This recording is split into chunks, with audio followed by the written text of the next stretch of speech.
las historias de la educación que se ocupan de los cuerpos hay una oposición que es bastante común entre cuerpo educado y cuerpo natural. Parece que de un lado está la disciplina, el entrenamiento, la corrección, del otro lado la espontaneidad, el placer, la libertad, que serían reprimidos por la educación y sobre todo por la escuela, domesticados, aplastados.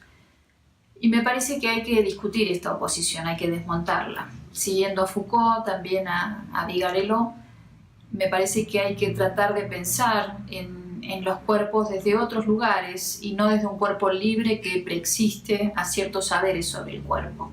La escuela propuso, enseñó ciertas cosas sobre el cuerpo, también la medicina, la pediatría, pero también el juego, las tradiciones familiares, comunitarias, los manuales de urbanidad y buenas costumbres.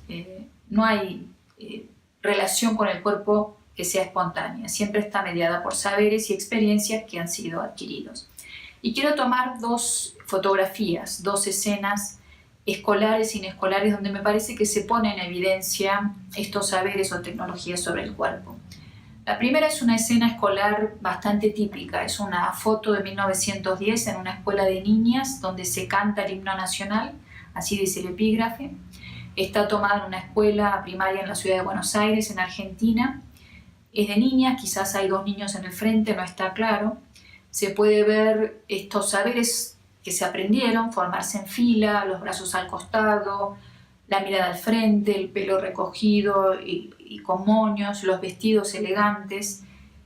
Todo indica que es una ceremonia digna de preparación, de una presentación esmerada. Y uno puede ver ahí este disciplinamiento de los cuerpos, aprender cómo pararse, cómo formarse, cómo estar en silencio, ese porte grave, circunspecto, la solemnidad que amerita el símbolo patrio.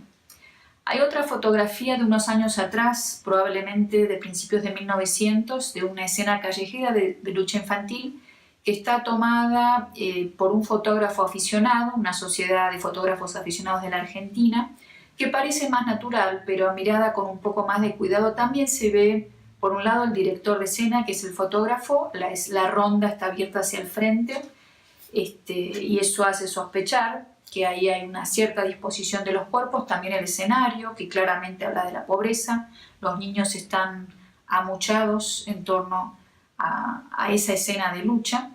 Pero lo que me interesa destacar es que hay también saberes sobre el cuerpo que se despliegan no solo en los niños que luchan, sino también en los espectadores que están mirando esa escena.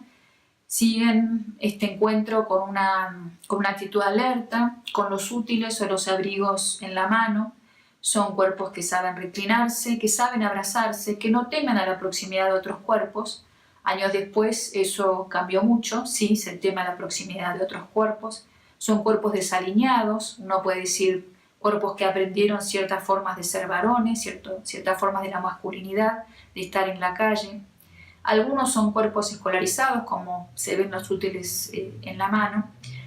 Y se puede decir que esta escena da para pensar también en lo que entra a la escuela y lo que no entra, las escenas que se ven y no se ven, no se fotografían en la escuela, pero de todas maneras hablan de saberes que estaban aprendiendo los niños y las niñas en ese momento a mover, a usar, a sentir, a pensar sus cuerpos y los de otros, en todas esas escenas de instrucción, como la llama la antropóloga Vinadas, en las que se aprende cómo moverse con el cuerpo, cómo sentir el cuerpo. Quiero seguir con este desmontaje de la oposición entre cuerpos disciplinados, cuerpos naturales, con el ejemplo de los uniformes escolares, que fue algo que investigué durante bastante tiempo. Y estos mismos chicos que veíamos en otras fotos años después, quizás 10, 15 años después, fueron obligados a ir a la escuela con un delantal o guardapolvo blanco. Esa historia está escrita, no quiero repetirla.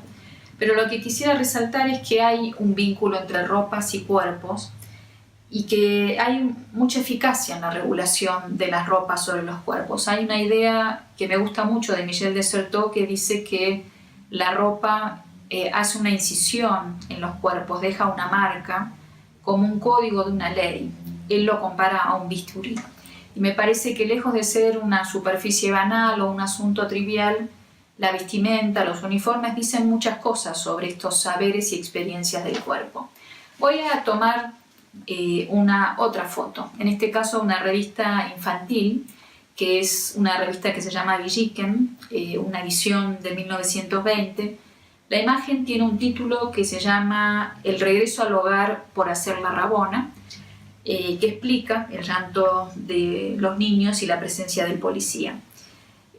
Más evidente que en las fotos anteriores, acá se ve que hay una pose, el niño que está llorando mira la cámara, hay una asociación entre escuela, control, policía, disciplinamiento de los cuerpos infantiles que delata, el uniforme delata que esos cuerpos tenían que estar adentro de la escuela y por lo tanto es una superficie muy clara de vigilancia y de control. Pero me parece que eso no es lo único que pasa con los uniformes y no es lo único que sucede con la experiencia del cuerpo infantil. Valdría la pena discutir la hipótesis represiva con la que se lo ha leído a Foucault. Foucault la critica, pero a muchos se la atribuyen, de que la escuela es solo represión o solo disciplina. Hay otros discursos, hay otras fuerzas presentes. Por ejemplo, puede verse el legado jacobino de una escuela igualitaria, de una escuela republicana, que promete una apariencia igual para todos. Esa visibilidad los conecta con la producción de un sujeto político. Podría decirse que los uniformes fueron, durante mucho tiempo, quizás continúen siendo, una primera carta de ciudadanía para los niños, un hacerse públicos, un volverse públicos, un rito de pasaje o de iniciación entre la casa y la escuela.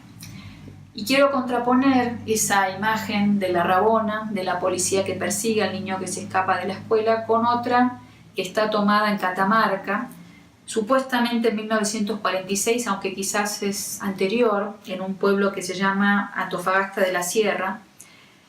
Y la vestimenta, acá claramente no hay guardapolvos, no hay delantales, denota la precariedad, la pobreza. Hay rostros más mestizos, pieles más morenas, probablemente indígenas, una mirada ante la cámara que es mucho menos desafiante que la que se veía antes.